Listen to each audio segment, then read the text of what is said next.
friends, in your own bank account. You can't in any wise trust in yourself. You've got to trust in God. We had the sentence of death in ourselves. Why would we go through this to where we gave up? That we should not trust in ourselves. And too often, anytime you do stop and you don't stop and acknowledge Him, and by the way, how do you acknowledge Him? Well, you might look in the Bible to see what God says about the particular decision you're going to make, but you also pray about it. You spend some time praying, and if it's a serious thing, you fast and pray so you can get the mind and input from the Lord. In all thy ways acknowledge Him. And if you do, what will happen?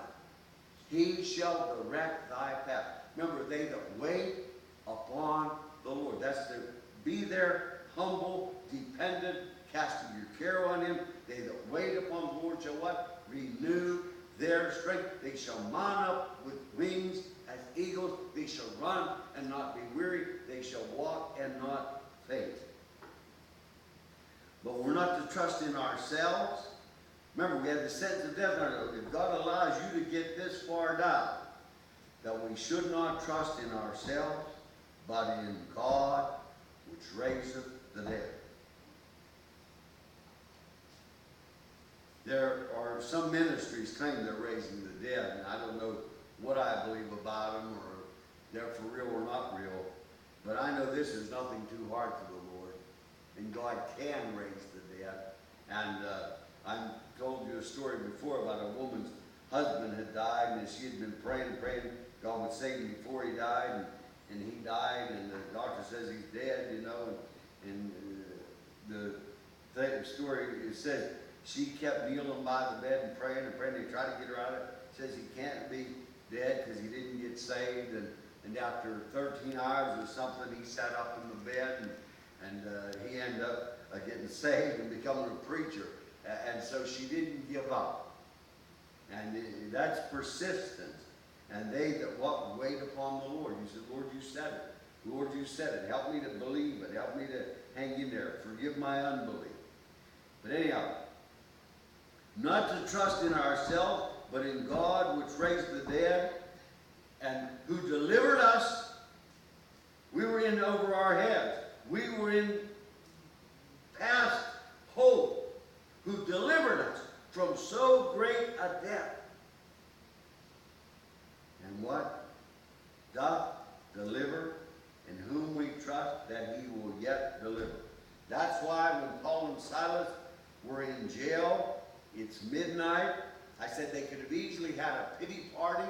They could have easily come unglued and given up. But it's midnight and they're singing praises to God. And remember this. God doesn't inhabit the pity parties. God inhabits what? The praises of His people. That's why we're told, rejoice in the Lord when things are going well. It says, rejoice in the Lord always. And I'm telling you again, rejoice. That's in Philippians chapter 1. And let your moderation be known to what? All men. You don't get bent out of shape, but you do look to the Lord. And He said, who delivered us though, and doth deliver, and yet will deliver. That's where our confidence has to be. Because He lives, we're going to make it. And without Him, what can we do? Nothing. We're hopeless and helpless. Since we made reference to Philippians 4, let's just turn over there before I close.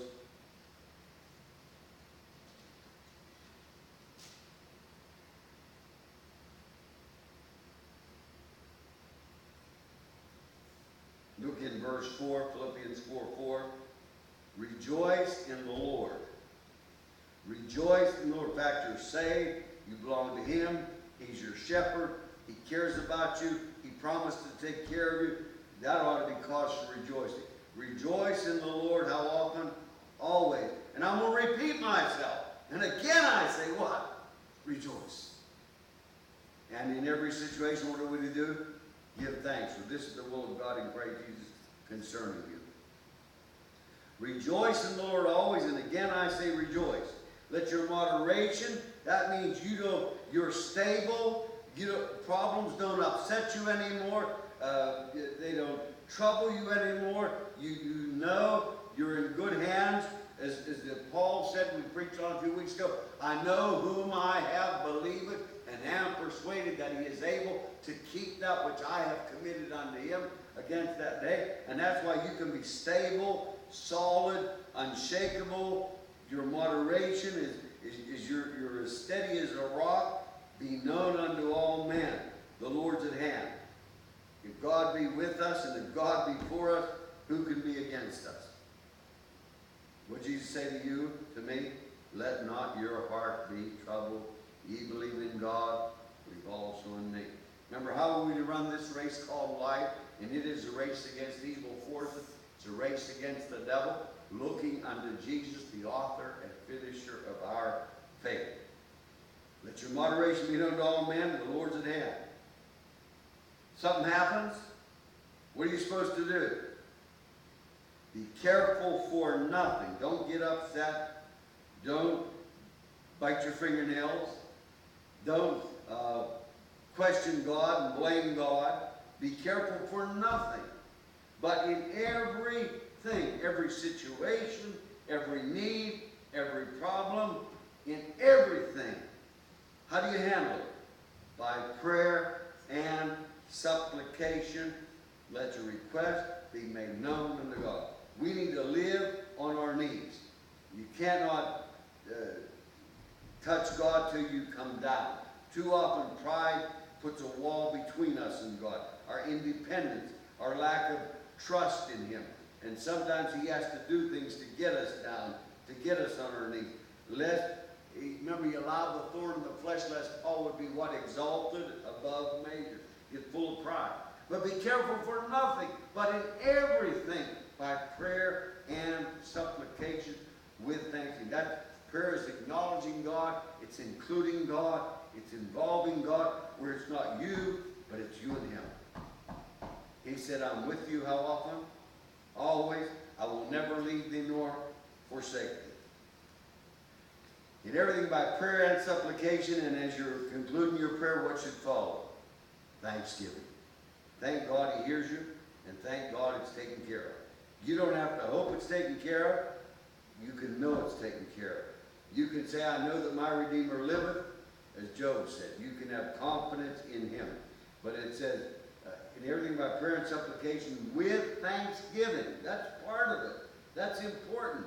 Let your request be made known unto God. Whatever you're concerned about, whatever you're burdened with, whatever you're troubled by, let your request be made known unto God. And if you effectually humble yourself, if I humble myself and do that, what will come over us? Peace of God, which passeth understanding, shall keep your hearts and minds through Christ Jesus.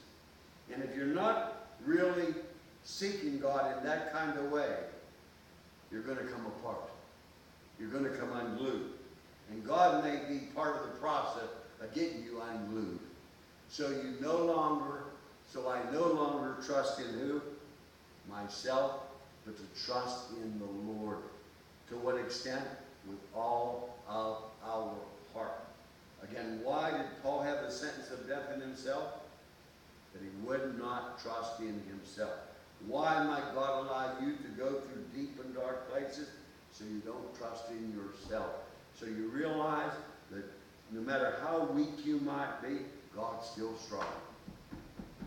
In those verses I quote to you all, Jesus said, because I live, ye shall live also. I'm going to make it.